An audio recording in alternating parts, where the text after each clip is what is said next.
Fala, meus amigos, vocês estão bem? Estamos de volta para mais uma aula de Direito Penal para a Polícia Civil, escrivão e investigador. Estamos no Código Penal. Estamos agora falando do artigo 20. O último artigo que vimos no vídeo passado foi o artigo 19. Este vídeo vai ser mais rápido, tá?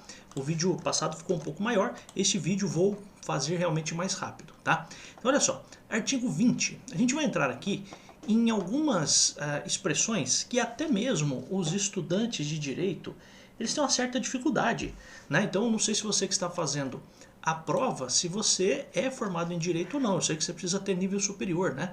Mas tem muitas pessoas que têm muita dificuldade e não é exatamente assim uma coisa que demande um alto grau de complexidade para você entender o que é necessário para passar na prova. Então olha só, artigo 20. Erros sobre elementos do tipo. E aí o artigo diz assim: o erro sobre elemento constitutivo do tipo legal exclui o dolo, mas permite a punição por crime culposo, previsto em lei, se previsto em lei. Então vou até trazer aqui mais para baixo para ficar mais fácil, né? Ó, vamos lá. Antes que você possa se confundir, tipo penal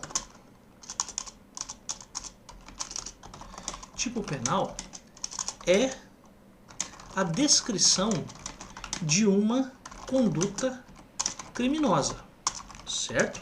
Então acho que isso é importante. Então vamos dar um exemplo. Exemplo. Artigo 155 do Código Penal. Furto. Subtrair para si ou para outrem coisa alheia móvel. Então, isso é o crime de furto. A gente não está falando de violência aqui. Furto é você surrupiar. Existe até umas pessoas que dizem que o verbo é surripiar. No dicionário você vai encontrar as duas. Mas surrupiar, né? Geralmente você fala surrupiar. Você pegar alguma coisa ali marotamente que ninguém está vendo. Não tem violência, não tem nada. Mas veja só. Imagina o seguinte. Imagina, eu vou dar esse exemplo para você entender o que eu estou falando. Porque olha só, o artigo 20 fala de erros sobre elementos do tipo. Na verdade, o melhor seria erro sobre elementos do tipo penal. Porque daí eu acho que ficaria mais fácil, tá? Então, por exemplo, o homicídio é um tipo penal. O roubo é um tipo penal. O latrocínio é um tipo penal. É uma causa que aumenta a pena, mas o roubo em si enfim, um tipo penal. O tráfico de drogas é um tipo penal. Pois bem, quando a gente fala sobre erros sobre elementos do tipo, pense em uma coisa. Imagine que eu cometo um certo... Eu vou para um show, sei lá, eu vou num show e aí, depois que saí do show, eu tinha parado o meu carro no estacionamento. E aí o estacionamento, como tinha muita gente no show, aquela coisa toda, o que acabou acontecendo, eu fui pegar um veículo, coloquei a chave lá, e aí eu fui embora. E no meio do caminho eu percebo que eu estou num carro diferente. Veja, numa situação como essas, no fundo, eu subtraí. Eu peguei alguma coisa que não era minha. Eu peguei um veículo que não era meu. Eu estou com um veículo que não é meu. Aí você vai me perguntar o seguinte: bom, mas o cara não sabia. Então, por isso mesmo, porque o cara errou. Então pensa só, vou te dar esse exemplo só para você ter a título de informação. Pensa o seguinte: você vai fazer um concurso e aí todo mundo tem que deixar, antigamente, né, não tinha esses saquinhos que você colocava o celular, você tinha que deixar o celular em cima de uma mesa, né? Ou colocado assim de pé na lousa da sala, né? E aí, imagine que você, quando vai embora, sem saber, não é porque você quer pegar, mas sem saber, você vai lá e pega um celular que não é seu. E você leva para casa achando que aquele celular é seu. Então, neste caso, você não sabia que você estava subtraindo uma coisa alheia, uma coisa que pertencia a outra pessoa. Então, isso é o erro sobre elementos do tipo. Então, a grande explicação para isso, eu vou colocar aqui, ó. Imagine que eu saio do estacionamento com um veículo, Hoje em dia, esses veículos mais eletrônicos assim é muito mais difícil, né? Mas se o seu pai ou o seu avô já tiveram Brasília ou Fusca, você vai ver que isso era possível, né? Mas imagine que eu saio do estacionamento com um veículo achando que estou legitimamente conduzindo o meu próprio veículo. Neste caso, eu acabei por subtrair, sem querer, um objeto, que é o carro, né, que não me pertencia. Então veja, sem querer, sem que eu tivesse saído do estacionamento pensando o seguinte: não, eu vou levar esse carro aqui porque esse carro aqui tá com a quilometragem menor, tá com o motor melhor, tá com a pintura melhor. Não é nada disso. Aqui realmente eu fui, eu não vou nem dizer que eu fui induzido em erro, mas eu tive na minha cabeça uma suposição de que eu estava conduzindo o meu veículo, mas eu não estava. E daí, imagine o seguinte, né? Hoje em dia você liga para a polícia e eles já fazem lá a indicação da placa, né? Já faz lá uma comunicação, a placa, veículo com a placa tal está com o sinal aqui de ter acontecido um roubo, um furto, seja lá o que. A polícia para você e fala: rapaz, você pegou esse carro aí. Aonde você furtou esse carro? Eu falo: não, que furtou o carro é meu. Não, como o carro é seu? Cadê o documento? Ó, tá aqui o documento. Aí você, se o documento estiver com você, né? Mas imagine o seguinte, imagine que você deixa o documento dentro do porta-luva, né, do carro, ou imagine que o dono do carro saiu com o documento. Você fala: nossa, realmente... E claro, vai explicar isso pro policial, né? Mas cara, realmente eu não tinha noção. Eu achei que eu estava saindo com o meu carro e no fundo eu saí com o carro de outra pessoa. Tá? Então, o erro sobre elemento... O que é isso? Elemento constitutivo do tipo legal. Sabe o que é isso? É, por exemplo, o coisa alheia. Então, isso é um elemento que constitui, por isso que é constitutivo, que está dentro do tipo legal. Tá? Aqui, então, o que é o erro sobre o elemento do tipo? É uma suposição de que você está agindo legitimamente, quando no fundo você está cometendo crime. Tá? Então, o erro... Veja que é tudo na mente, né? É tudo uma... A gente até falou sobre a tentativa, sobre outras coisas, né? Que você não vai punir, né, alguém que pensou em matar alguém, lógico, mas aqui a ideia principal que eu quero que você tenha é a seguinte: puxa vida, mas a pessoa não quis, ela errou, ela se enganou, ela se equivocou. Então o erro sobre elemento do tipo não permite que a pessoa seja condenada por crime doloso, mas é possível a punição por crime culposo. Então vamos aqui numa situação aqui, existe lá o crime de peculato culposo, lá do 312 do Código Penal. Você sabe que a gente tem aqui no canal vídeos já dos crimes contra a administração pública, muitos deles, né? Até já falei na aula 1 de Direito Penal. Então esses assuntos todos estão lá numa playlist específica, tá? Para você assistir, que vai cair no seu concurso. Mas olha só, peculato tem a previsão de peculato doloso e tem uma parte que diz do peculato culposo. Então, o peculato também é uma situação... Imagine que a pessoa leva o seu próprio computador para o trabalho, o seu notebook, e também ele trabalha no seu trabalho com o notebook. Na hora de ir embora, ele fechou os dois e por algum equívoco ele levou para casa o computador da repartição pública. Se isso é descoberto, ele estaria praticando o peculato culposo. E veja, ele não quis, não houve nenhuma intenção ali de que ele levasse embora o computador da repartição.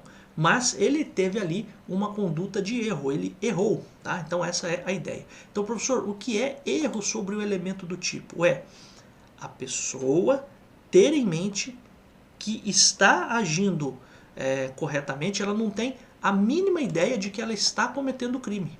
Essa é a ideia. Ó. A pessoa não tem a mínima ideia de que está cometendo o crime. Porque ela acha que a bolsa que está com ela é a bolsa dela, quando na verdade é a bolsa da amiga. Ela acha que o carro que ela está dirigindo é o dela, quando está dirigindo o carro que estava no estacionamento. Ele acha que o celular é dele, mas na verdade o celular é de outra pessoa, ele pegou por engano. Tá? Então isso é erro sobre elemento do tipo.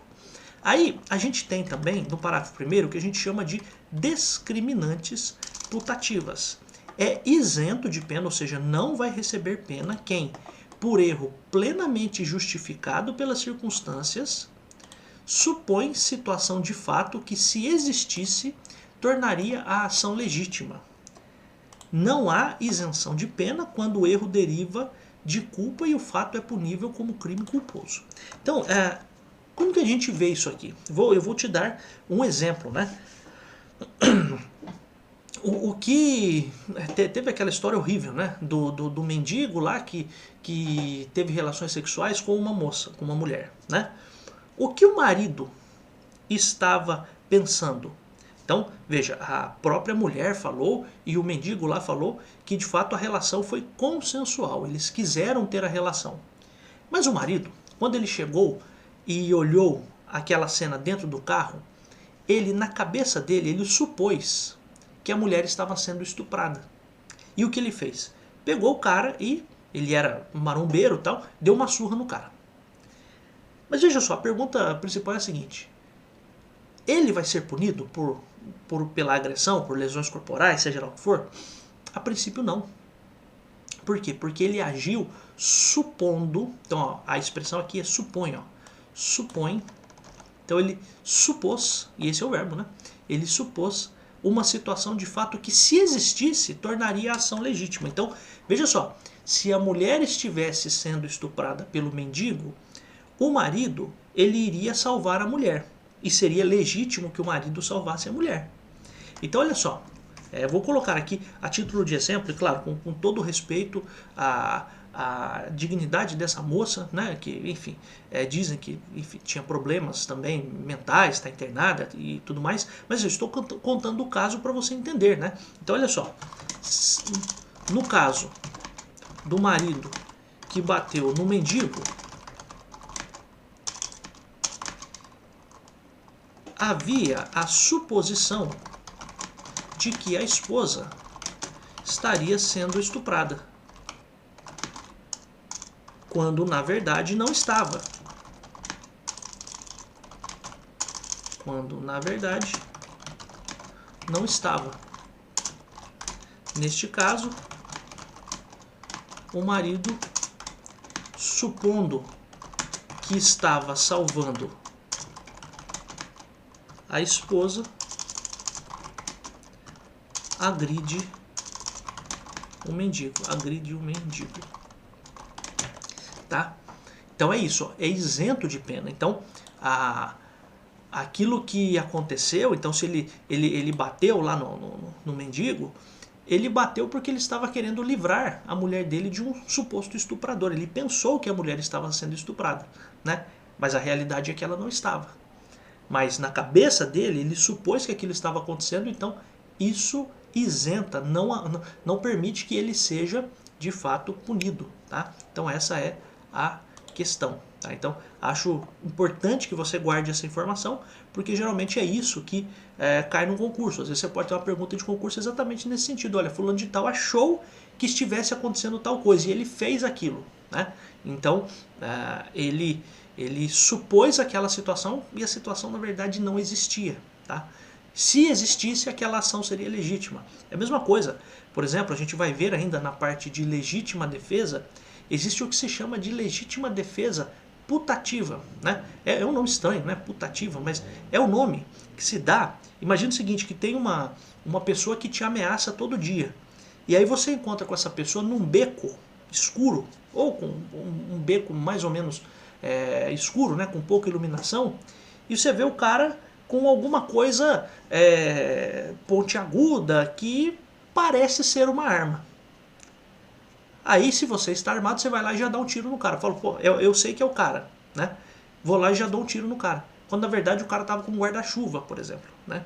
Então veja, você Matou, agiu em legítima defesa, porque você supôs que você estaria prestes a ser agredido, prestes a ser vítima de um crime. Então você agiu pensando nisso. Então as discriminantes putativas servem para isso, para retirar de você a possibilidade de ser punido, porque no fundo você achou que aquilo estava acontecendo, tá?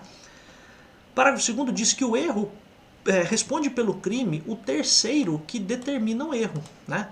Então pensa o seguinte, o cara do estacionamento vai lá e entrega a chave do veículo errado e você sai com o veículo errado. Você não olha que aquele não é seu veículo, então esse cara do estacionamento responde.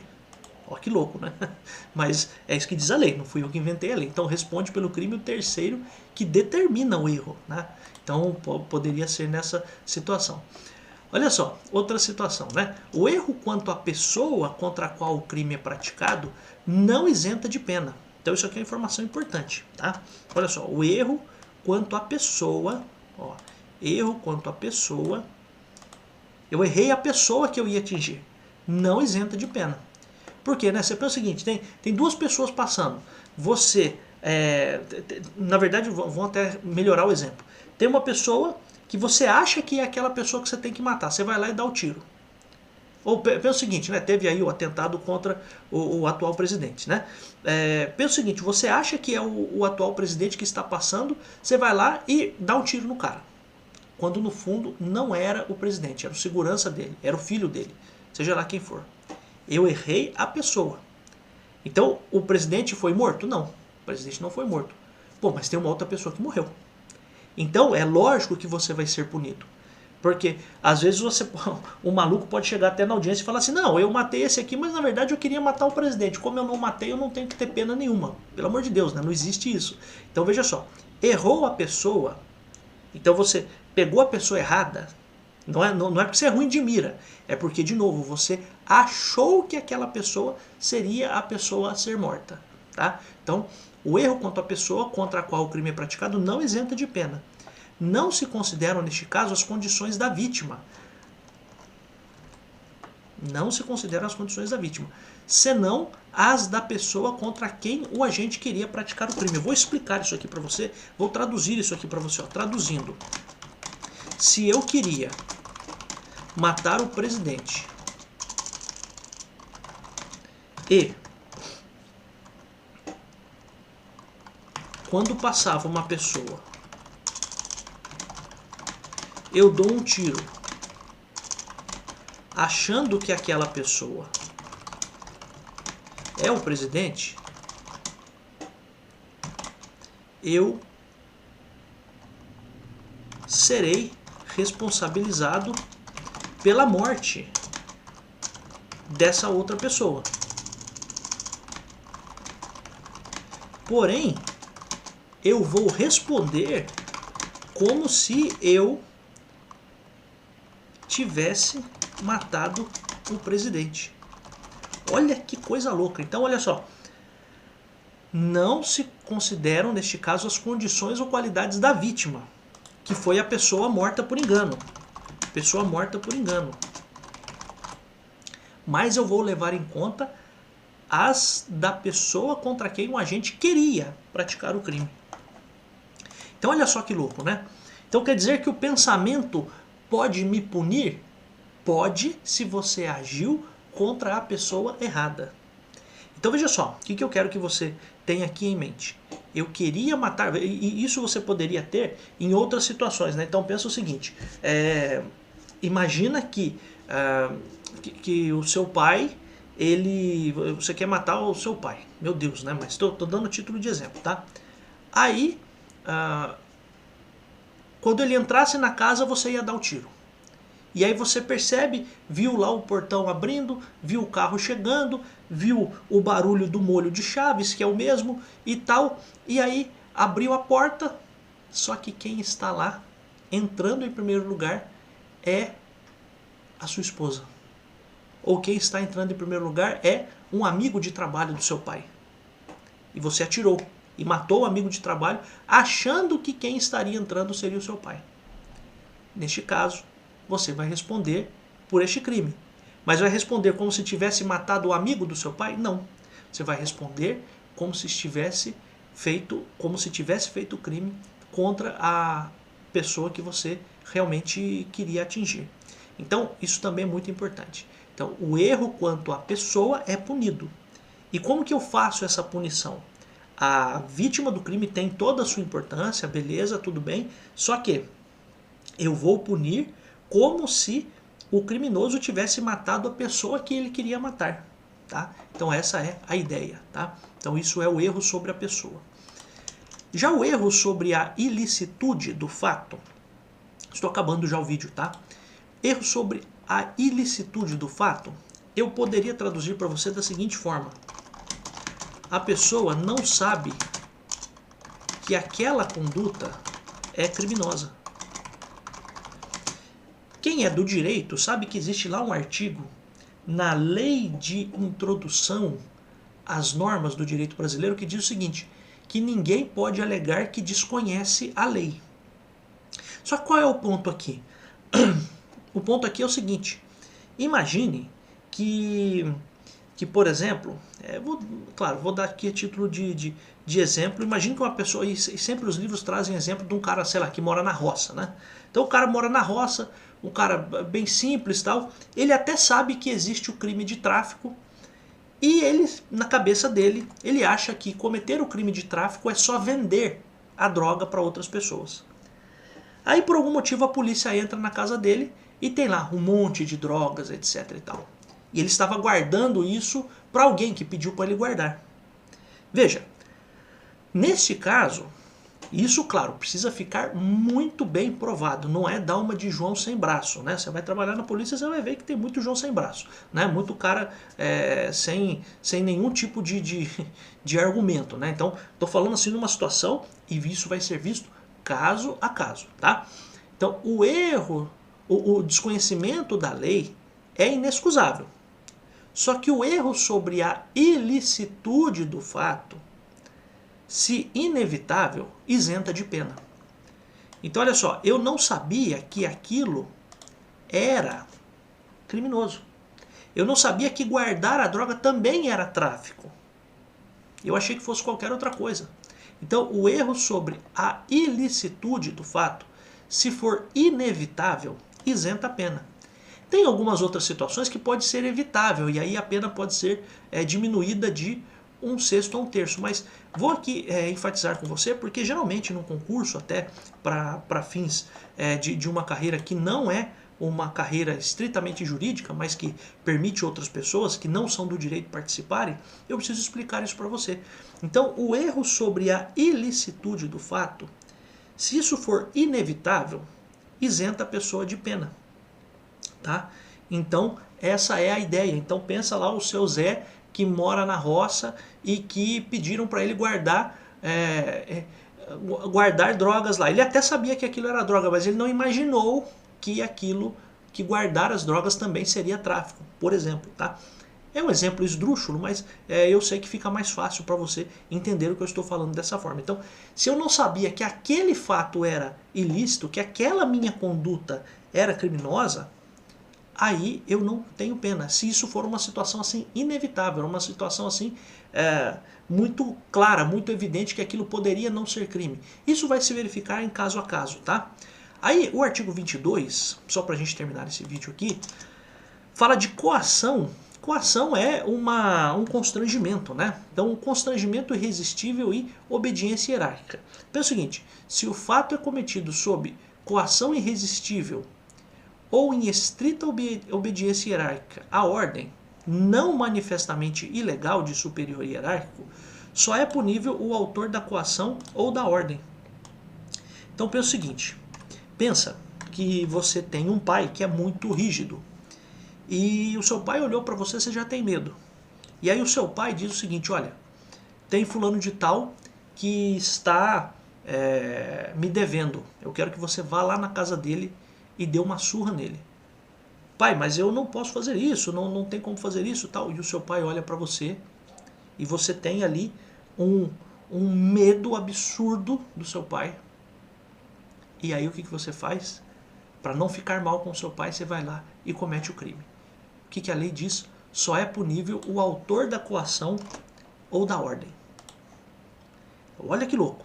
Então, o seu pai que mandou você fazer aquilo como uma coação irresistível. Não tinha como eu me negar a fazer isso. Então pensa o seguinte, seu pai pede para você ir lá bater num cara e diz o seguinte, ó, se você não bater eu vou te deserdar, por exemplo, tá? Ou eu vou te expulsar de casa, sei lá, alguma coisa assim.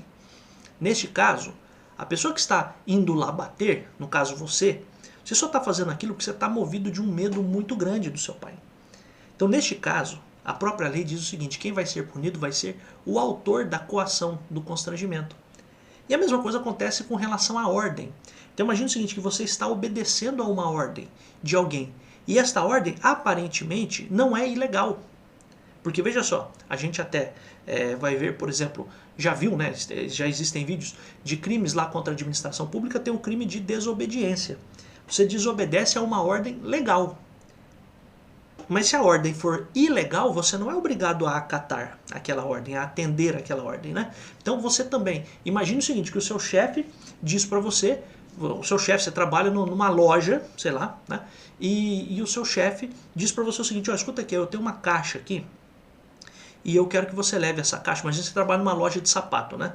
E aí o seu chefe diz o seguinte, ó, tá vendo essa caixa de sapato aqui? Ela tá embrulhada, e eu quero que você leve na casa tal. No meio do caminho, você que está levando ali, aquela caixa, né? Você que está levando aquela caixa, você é interceptado pela polícia. A polícia abre a caixa e percebe que lá dentro tinha droga. Veja, num primeiro momento, você estava levando um par de sapatos, alguma coisa assim, que estava embrulhado para uma pessoa. Aparentemente, se aquilo estava embrulhado, se aquilo saiu de dentro da loja, etc e tal, aquilo não era manifestamente, claramente ilegal. Então, neste caso, quem é que vai ser punido? O seu chefe, que foi o autor da ordem. Então, você estava obedecendo o seu chefe, então em estrita obediência a uma ordem. Ordem de um superior hierárquico, do seu chefe. E essa ordem não tinha nenhuma aparência de que era ilegal. Então, qual é a ideia? Você que fez isso por conta de uma coação, no caso do seu pai, ou você que fez isso por conta de uma ordem do seu chefe, do seu superior hierárquico, e essa ordem parecia que era uma ordem correta, que não tinha nada aparentemente de errado ali, quem vai ser punido? Quem vai ser punido é o seu chefe ou o seu pai. Tá? Essa é a ideia. Meus amigos, então aqui eu quero só que você entenda, a gente tem o erro de tipo. Eu não sei que eu tenho uma falsa percepção de que eu estou agindo certo quando no fundo eu estou agindo errado. Então eu estou pegando alguma coisa de alguém, por exemplo, né? A gente tem o erro, até vamos colocar aqui, né? O erro sobre a pessoa. Isso significa o quê? Eu dou um tiro numa pessoa achando que aquela pessoa, por exemplo, é o governador, é o presidente, mas na verdade era um segurança dele. Então eu fiz uma suposição errada. Então eu respondo como se eu tivesse atingido a pessoa que eu queria atingir. Tá? Então isso é uma questão também muito importante. O outro erro é erro sobre a ilicitude do fato, que é a situação em que eu não sei que aquela conduta, que aquele comportamento é criminoso. Então, erro sobre a ilicitude do fato. Tá? Então, esses são os erros. E aí tem as discriminantes putativas, que acho importante você dar uma olhada de fato, porque a pessoa fica sem pena, é isento de pena quem supõe que está numa situação de fato que, se existisse, tornaria a ação legítima, mas é o caso lá do mendigo que estava com a mulher dentro do carro, com relações consentidas, e o marido achou que havia ali um estupro. Então ele agiu pensando que era um estupro para defender sua esposa, mas no fundo não era. Então ele vai ficar isento de pena. Tá bom? E aí também você que praticou um ato criminoso sob uma coação irresistível, essa é uma expressão importante, tá?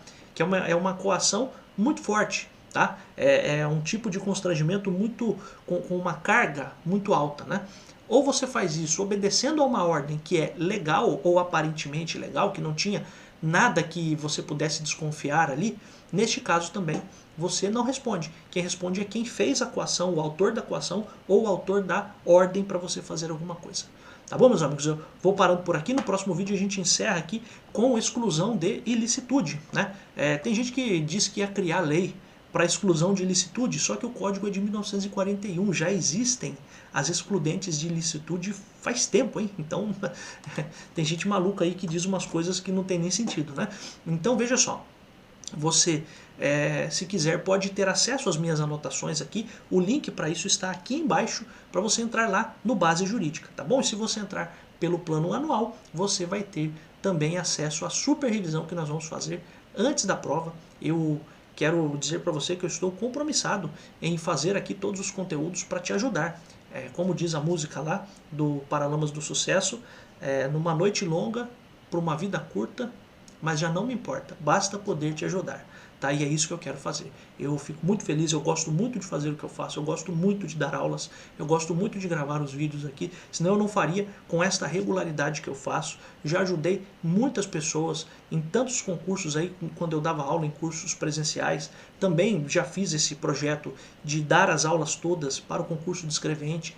Parei um pouquinho a parte de oficial de promotoria, mas vou resgatar isso quando terminar as aulas aqui da Polícia Civil e quero focar aqui, pelo menos aí até o final deste mês, na Polícia Civil, para a gente terminar todos os assuntos, né? Para a gente de fato conseguir trazer para você todo o conteúdo para você sentar na hora da prova e conseguir fazer as questões. Tem muita gente que não tem condições de pagar por um curso preparatório, tem muita gente que não tem condições de pagar um professor, de pagar por um material, e o que eu faço aqui é tentar fazer da forma mais simples possível, mas com todo o amor possível, para dizer para você que se você está conseguindo entender isso aqui, é muito possível que você consiga fazer a prova, e aí depois que você passar, você vai lá e me paga uma cerveja, me paga um chopp, me paga um churrasco, que vai ficar tudo bem, mas o ponto principal é esse, eu gosto muito de fazer o que eu faço, tá bom? Se você quiser ajudar este professor também, lógico, né, você pode entrar no Base Jurídica, clicando aqui embaixo, e claro, você vai se ajudar também, porque você vai ter acesso às minhas anotações, e isso é muito bom para quando você está